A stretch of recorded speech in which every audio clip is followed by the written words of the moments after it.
Okay, Be'ezrat Hashem. So we continue Perek Revi'i.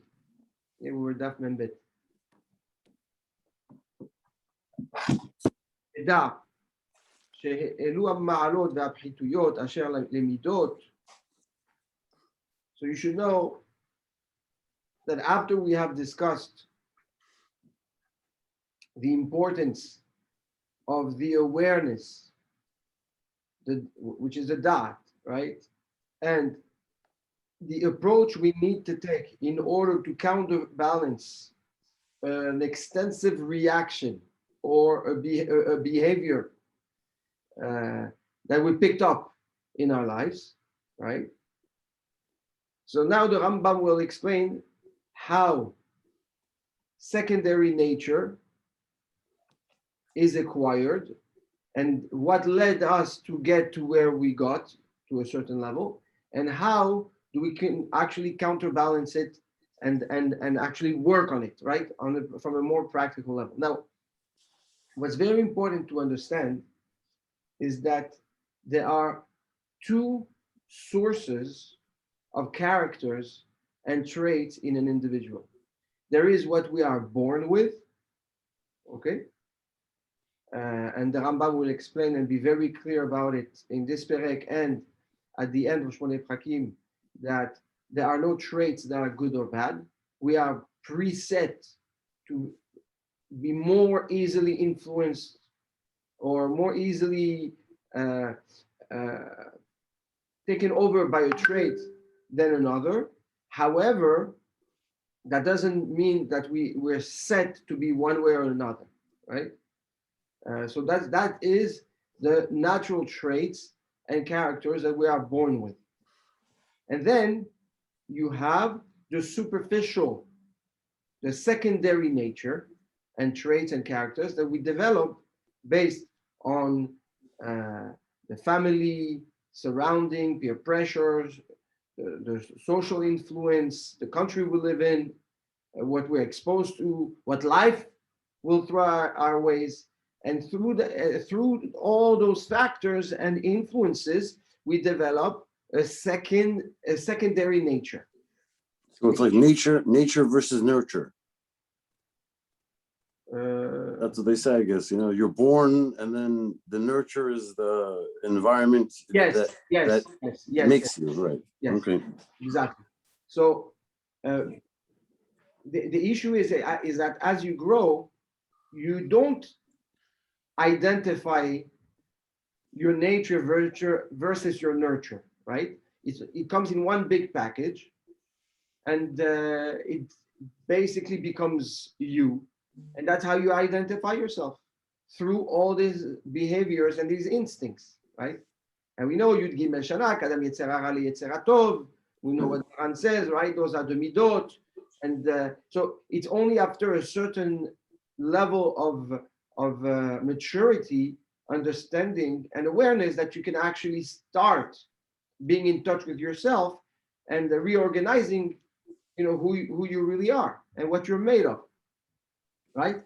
Now, there's a major difference between what you are born with and what you pick up along the way, because what you are born with stays with you forever, okay?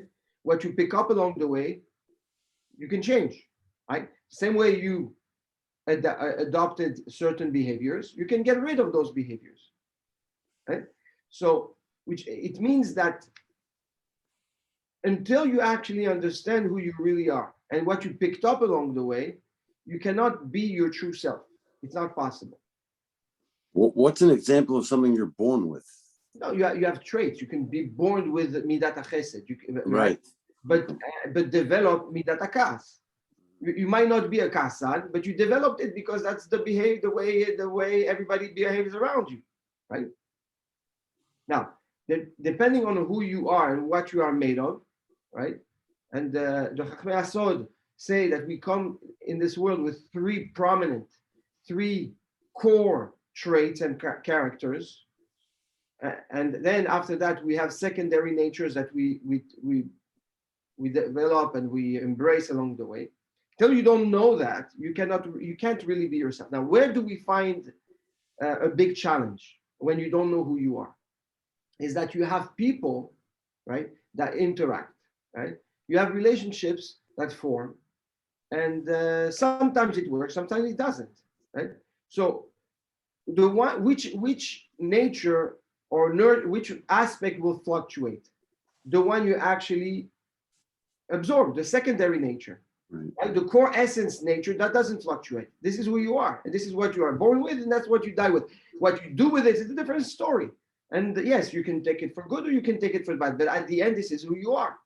The secondary nature that you pick up along the way, these are natures that fluctuate. One day we have more of this, one day we have less of this, one day, we pick up more of a certain behavior around certain people, right? And that's the chameleon or the changing side of our personality that grows with us. Now, when you have two individuals that connect on a superficial level, right? So you have the two individuals connecting with a secondary nature, right? The chances for such a connection or such a friendship or such a relationship to last is close to zero. Why? Because you have two individuals that have fluctuant behaviors. It clicked at a certain point, but the second it starts fluctuating on one side or on the other, that's it. And this is what we find a lot of relationships kick off and then just disappear. Yeah. Now, you also have different types of relationship where you have someone going into it from a core essence and being attracted to a secondary nature, right? And again, there is stability and consistency in one, and then there is the secondary fluctuant nature from the other. What happens? Disappointment, right? Because one comes from the core essence, the other one didn't come from the core essence, and it creates this ambitious this expectation in a relationship that ends up being very painful. And then you have obviously two core essence connecting, and that's a long lasting forever because that doesn't change. And even if in between you have fluctuant natures that are interfering in the relationship, which is absolutely normal, yet when the two fall back on their core essence characters, there's always a point of connection. There's like husband and wife. It could be well, not every husband and wife. Right. Husband, yes, essentially that's husband and wife, right. Or two friends that can, or brothers that can agree and disagree, and you're going to have high and ups and downs, but at the end, there's always a landing platform where you find yourself and you reconnect. Right. Now, also the reason why that secondary nature, when you think about it, was is given to men, is in order to apply what Chachamim teach us in Masechet Ketubot, and we saw it, right? Right? You can only understand someone if you're able to tap into his own behavior and his own reality, right? Now, if you have three traits and the other person has three traits, and there's nothing else, we could never actually bond unless we have the same polarized bond, connecting bonds. So the secondary nature was really given to men in order to be able to socialize and have different levels of bonds and connections and be able to understand the person better and see the situation from the other person's glasses and perspective. However, that's only beneficial and a tool of connection if you are aware that it's secondary and you are able to tap into and connect to the core essence of the other person, right? And that's also how you learn not to be judgmental, because the same way you have secondary nature and it fluctuates, and today you're like this and tomorrow, based on different circumstances, you can be something else, right? You will also see the same thing by the person. So you're not going to judge the person. You're going to say, okay, if you take everything, this is secondary nature, and this behavior is due to a certain reason, okay, influence. But you know what? It's only due to the influence. And but the core essence of the person, look, it's beautiful. He's like this, he's like this, he's like that. And I respect that. In the other hand, when you also differentiate between the core essence and secondary nature, so the same way you will not be judgmental and try to be helpful to help someone overcome his secondary nature that's not behaving properly, you will also learn to shy away and get away from a person's core essence that is used in a wicked way, in a bad way, right? Like we said, you have a core essence, you can use it for good or for bad. If the person uses it for bad, then you know this is a bad person. And we've seen that, in Pirkei Kinyan Adat, for example, there are relationships you don't want to be involved in because the core essence of that person is bad, right? Used in bad. Now, why am I bringing this introduction? Because it's extremely important to put things in perspective in order to understand what the Rambam is going to come and say now, right? So we have the core essence that a person is born with that will be directed in one extreme or the other, or or balanced. Then you have the secondary nature that we pick up along the way. That secondary nature has many benefits. Benefit number one, to be able to enrich yourself with different traits that you wouldn't have if you weren't picking them up along the way. Number two, to understand better people, right? And be able to connect to people on a different level. Number three, being able to understand better people. And number four, to be able to create this contract between the core essence and secondary nature, and through that, understand who you really are and what tools you picked up along the way in order to grow in your life. Things you can change and things you know you cannot change, but you can redirect.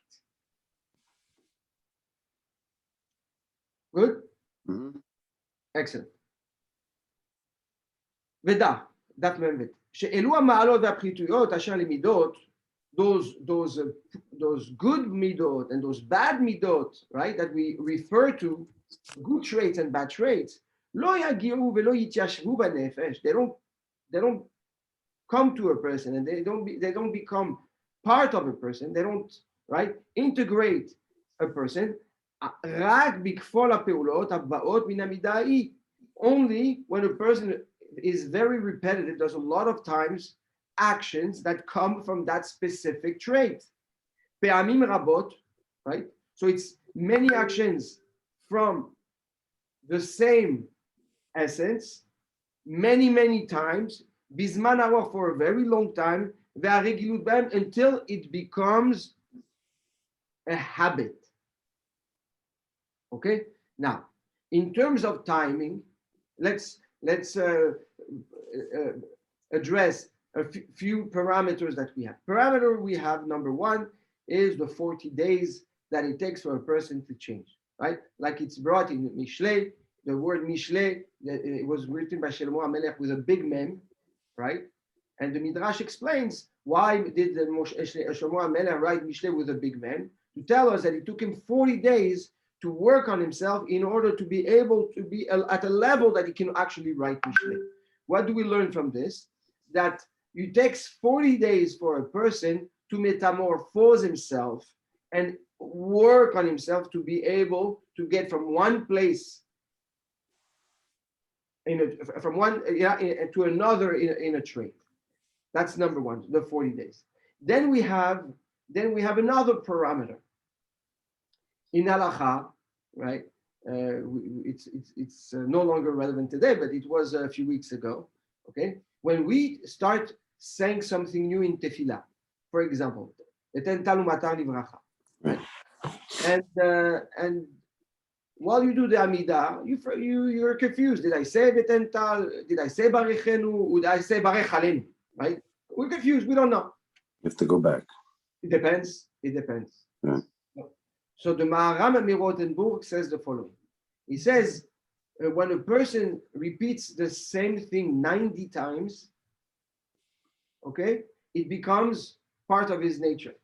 So he says, we say 3 times the Amidah a day, So 30 days. So he says, if you doubt whether you said the proper tefillah or not, okay, within 30 days from the moment that you start, you have to go back. However, if it's past 30 days, you don't have to go back because mistama, right? We think that it's already part of you and it's not going to change. So we find another parameter that a person that does something 90 times makes that action part of his routine, right? So we have the period of 40 days, and from a day perspective, and we have a parameter of 90 actions that come from the same root that makes something become part of your routine. And that's what the Rambam says here. So you can change, basically, you can change every midah, or you can actually drastically change a midah and almost eradicate it if it's secondary. But if it's your core essence, you can move from one extreme to the other, or from one place to another, right? Within your essence. The key is to be repetitive, to do a lot of action, not the same exact actions, a lot of actions that are triggered from the same midah. So for example, chesed could be tzedakah, chesed could be time, chesed could be picking up the phone, chesed could be giving musar to someone, chesed could be staying home so that your wife can rest and you take care of the kids. There's many ways of doing chesed, right? There's also many ways of controlling the anger, right? There's many ways of controlling the midata emet, etc., etc. So if you do 90 times actions that come from, or that actually target the same midah, and it's all directed into the same direction within the spectrum of that midah, you will move your essence, okay, from one place and create a behavior and a habit in another place, in that own spectrum. And that's how you change, that's how you move from one place to another. That's how you evolve in your midot. Like exercising for the midah. Exactly, it's like a muscle. It's exactly.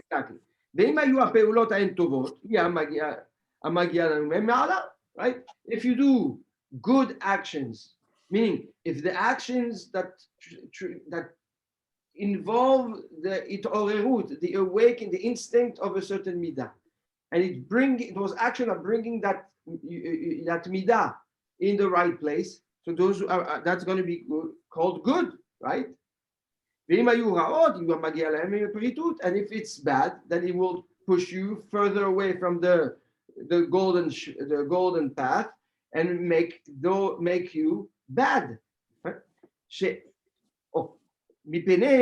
שאין אדם בטבעו בתחילת עניינו בעל מעלה או בעל חיסרון.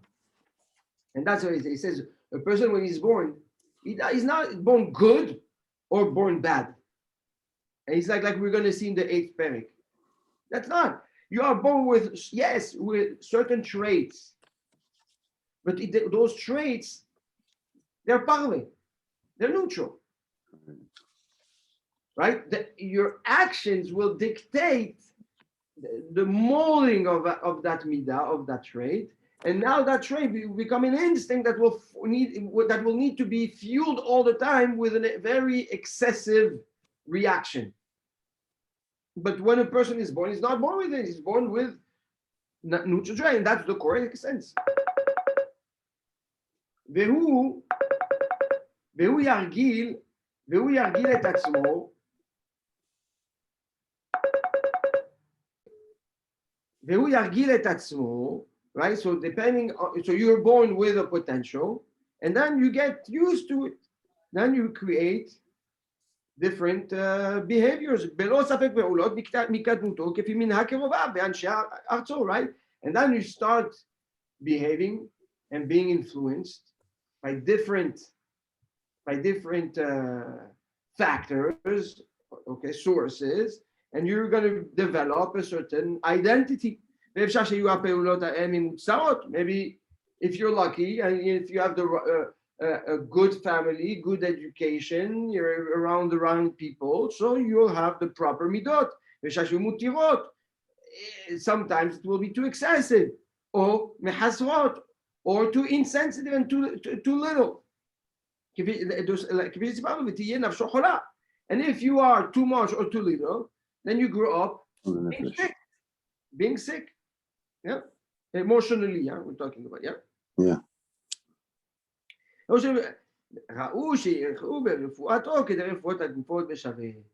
So okay. Now, obviously, what's going to be our reaction? What are we going to say? Yeah, but I didn't choose. I was thrown into a family. I didn't choose my family. I didn't choose where I live. I didn't choose which era. I didn't choose the level of education of my parents. So now what? That's what the Rambam says. You can change. And the way and how do we change? By tapping into that midah with many actions that are all guided, all directed towards one direction, from one polar opposite to the other, and then we'll see, So nobody, basically what the Rambam is coming to say indirectly, and he will say it very clearly at the end of the Sefer, no one can come and say, I was born like that. No one. We all have the potential to change. We might have been influenced, and we might ask ourselves a lot of questions. And why did Hashem do this to me? And why did Hashem do that to me? And you know what? The actual challenge is probably part of what Hashem expects from us. Yes, this is true. Right? Hashem put people in certain places in time. Okay, geolocalization, cities, families, parents, siblings, to trigger something very specific from that person. Now, if he's drifted with the flow and he never self-reflect, then unfortunately it's a potential that will go to waste. If the person understands, says the Rambam, that there is a counter effort that needs to come in place, and all those efforts that you will do in order to go back to the middle balance, to the middle ground. And what's the middle ground? The Torah tells us. That in itself is the tikkun Hashem wants us to accomplish. Like Rabbi Chaim Vital says, right? Why don't we have mitzvot of midot in the Torah? The answer is very simple, because you need midot. Midot comes before the Torah. Right? Derech eretz kadma la Torah. So all those efforts to recalibrate ourselves and rebalance and balance ourselves are part of the tikkun, are part of the purpose we come to this world, and indirectly the factors that will put us on track to accomplish our purpose in this world and meet the people we need to meet along the way. So it's a very indirect way, okay, to push a person to accomplish his purpose in this world.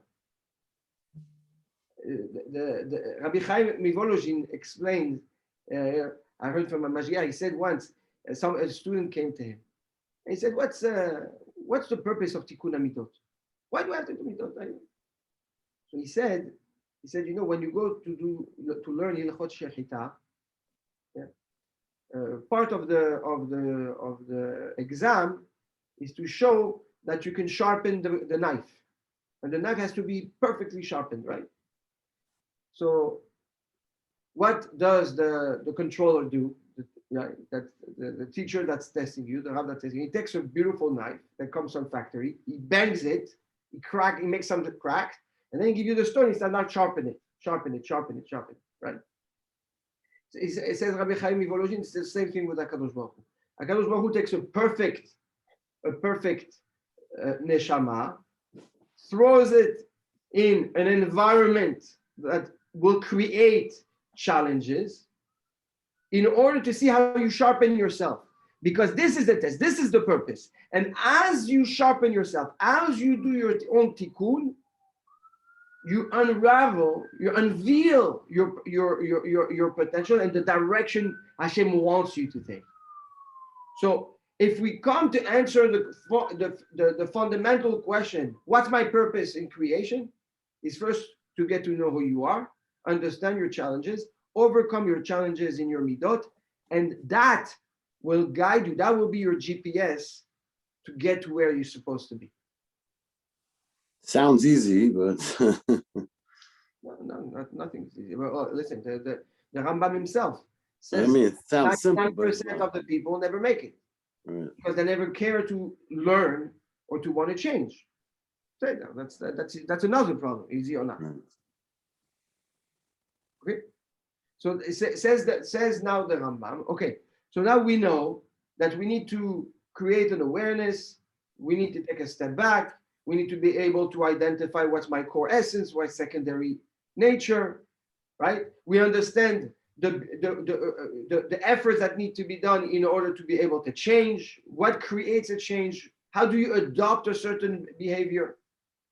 And now he says, okay, now how do you put all this back into the equation to actually heal yourself, right? We have few parameters, but how do you put you put all the pieces together and start changing yourself? And that's what he says. He says, go and learn from the body. כשם שהגוף כשעשה משיווי נראה אל איזה צד נטע ויצא ונעמוד כנגדו בהפכו עד שישוב אל השיווי וכשישתווה נסלק ידינו מן ההיפוך ונשוב לעשות לו מה שיעמידהו על השיוויו כן נעשה במידות בשווה. He says we learn from the cure of the body, the cure of the soul.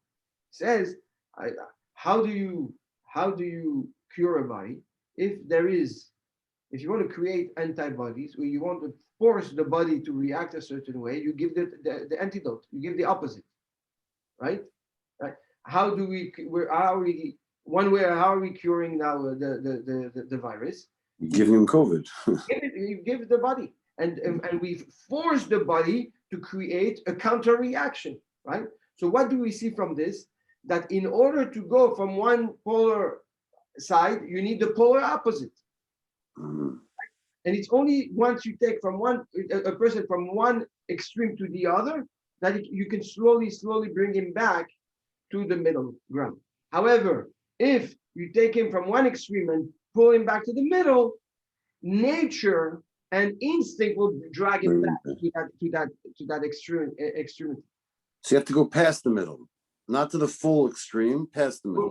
We'll get there. For sure, you have to get past the middle. We'll get there. Now, listen, sometimes you're not in an extreme. Sometimes you're just not in the middle. Right. So that it's just it's the counterbalance of whatever wherever you are. So if you are -10, you have to go to +10 in order to get back to the middle. Right. If you are -3, you have to go to +3, and if you're -90, then you have to go to +90. And we'll get to that. There's another place in the Torah where we see naturally this contrast actually works very well. We see that when the Bnei Israel got to Mara, they didn't have water, right? The water was very, very bitter. Bitter, yeah. What did Moshe Rabbeinu do? He took et zait or fig, but a bitter, very bitter, branch, Okay. threw it in the water, and it neutralized the water, and we were able to drink from it, right? So what do we see from this? That in order to attack bitterness, you need also something bitter, not something sweet, right? Mm-hmm. But and the two bitterness doesn't mean that sweet is the middle. Bitter and bitter are the extremes. You understand? Right. And he's going to go Ve'amashalbo. Now he's going to give an example. כשנראה אדם שהייתה לו תכונה בנפשו וחיסר בה נפשו מכל טובה לרוב הכילות וזו פחיתות מפחיתויות הנפש והפועל אשר יעשהו מפעולות הרע כמו שביארנו בזה הפרק כשנרצאו. He says you have a person that is extremely selfish and cheap. He cannot spend anything. He cannot let go of anything, right? חיסר בנפשו מכל טובה לרוב הכילות. So he said, כשנרצה לרפות זה החולי, לא נצווהו להרגיל בנדיבות, right?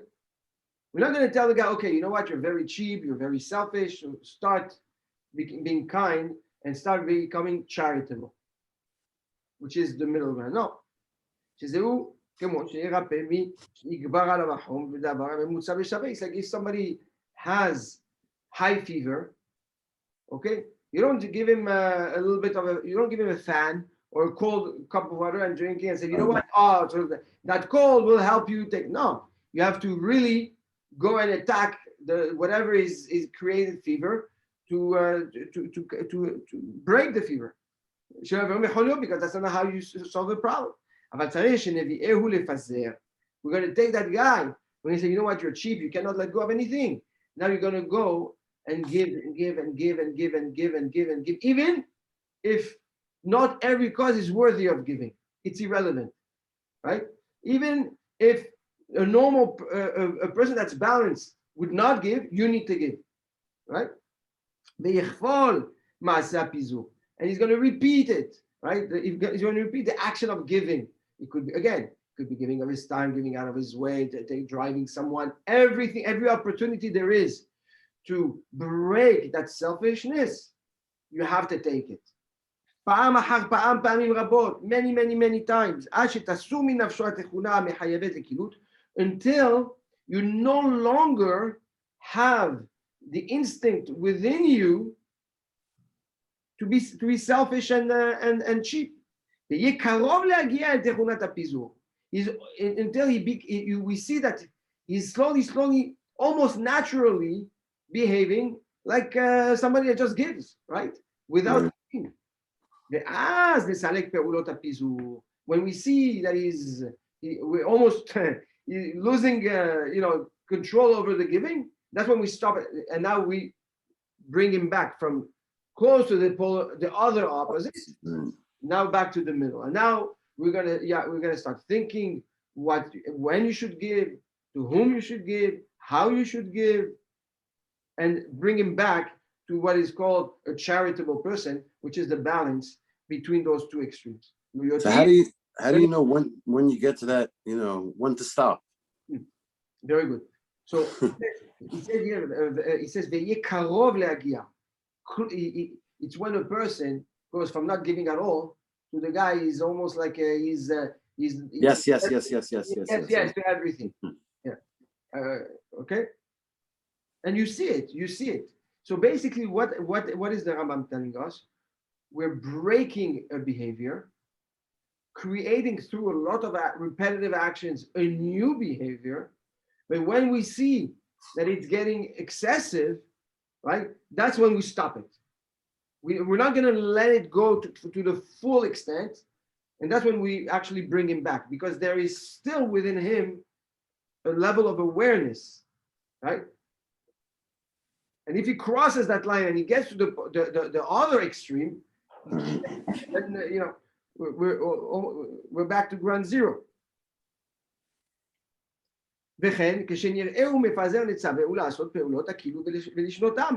Now, another example, a guy that doesn't control his spending, okay? A guy like this, okay, what are we going to do? We're going to basically, now it's the opposite, right? We're not talking about that doesn't control himself, spend. He doesn't think, he doesn't calculate, nothing. Other extreme. So now we're going to take him and we're going to say, no, you have to hold back, right? No, you don't give to nobody. No, but this guy's not, you don't give to nobody. Poor guy, he came all the way. Nobody. אבל לא ישנה פה על הכילות פעמים, לא ישנה פה על הכילות פעמים רבות, כי ישנות פה על הפיזור. He said, now, there's always two extremes, right? There is one that's more difficult to break than the other, right? So he says, we don't need him to do as many actions of giving to someone that is cheap, right? Then not giving to someone that is very giving, right? It's easier to take a giver that gives too much back to the middle than to take someone that's cheap and teach him to give. So the concentration of actions in order to take a person from one extreme to the other will change depending on which extremity the person is. וזה החידוש הטוב, הוא סדר הרפואה בסודה. He said, this big חידוש that I'm giving you is the secret of emotional and instinctive health. והוא ששוב האדם מן הפיזור לנדיבות. We can bring someone that's a big giver back to the charitable balance. יותר קל ויותר קרוב. And that is much more easier than to give than to take someone that is cheap and make him charitable. So here we see that even that formula is not a formula that is black and white, right? Some midot or some extreme behavior will require a much more intense approach than another extreme. So to each midah, there will be different concentration of efforts that will be needed in order to break that midah. And he says this is a great secret. It's a great hidush that is the key that can help a person change his behavior. וכן שוב נעדר, הרגשת ההנאה נזהר וירחת, יותר קל ויותר קרוב לשוב משוב בעל התאוות נזהר. ולזה נכפול על בעל התאוות פעולות היעדר ההנאה יותר משנכפול על נעדר ההרגשות פעולת התאווה. ונחייב על רך הלב. Says the same thing with the ta'avot, desires, yeah? Desires of food, desires, addiction, right? He says, now obviously the addiction is one extreme. The other extreme is why? Is that the guy doesn't do nothing, okay? So he says, you're not going to put as much effort or as much concentration of actions to get someone, let's say, that doesn't do enough to do, than to take an addicted guy and bring him back to the balance, right? The effort on somebody that is addicted, that has an addictive nature, you have to be much more intense with him than you will be with the one that's on the other extremity. ונחייב על רך הלבב מסירת עצמו לסכנות יותר משנחייב המוסר עצמו לסכנות רכות הלבב. Same thing, right? We have a gibor, a courageous person. You're going to do a lot more efforts to get a very frail, scared person that is paralyzed from his fear. You're going to put a lot more efforts to take a guy like this and bring him back overcome his fear, and to take someone that's completely majnun, completely crazy, and takes every risk possible and bring him back to become courageous and the balance. ולהגיד הנבל ביתרון טוב על לבב יותר משנרגיל מי שיש לו יתרון לב טוב בנבלה. Yeah, a guy that is completely insensitive, right? Heartless, arrogant, and bad, as it doesn't care about. You're going to do much more work with a guy like this to bring him back to be sensitive and caring. That, right? The careless, you're going to put much more effort to bring him to care than someone that cares too much. זהו סדר רפואות המידות וזוכרהו. This is the fundamentals we need to know in order to cure a nefesh. This is the efforts that we need to take into consideration. And the Rambam stresses carefully the intensity that changes between extremes and each midah itself also. So there's not one universal approach that you take, and if you implement it, boom, that's it, it works. No. Comes the Rambam and says every situation is different. And based on where the person holds and behaves, and that's how you're going to tailor-made the intensity and the efforts and the work that needs to be done in order to help that person. But the first step is obviously identifying the problem. That was the third thing. That was right. But that's the simat lev. That's identifying where what midat you need to take care of. Yeah. Okay, Be'ezrat Hashem, we're gonna start here. We're daf memvav. Memvav. Be'ezrat Hashem. So. Okay, Tzaddik. Hashem na'aseh v'natzliach. Amen. Love you. Thank you. Recording still?